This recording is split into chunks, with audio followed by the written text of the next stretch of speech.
Here's one thing that you shouldn't do when you're going through insomnia.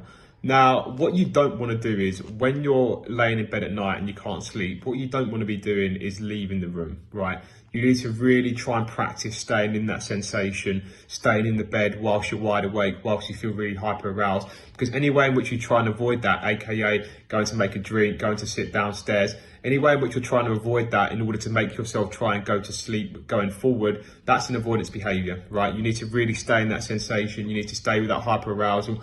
Even when you're just sitting in bed and you're staring up at the ceiling and you can't go to sleep and the light's pouring in, you need to just try and stay in that situation as best as you can and use that as an exposure. With insomnia, it's just fear. It's based on a fear of not sleeping. The moment we stop resisting insomnia is the moment we start to shift. So behaviorally, you need to make sure that you're staying in that situation of where you can't sleep, and over time breaking down the irrational beliefs about not sleeping well, and that is when it starts to lift.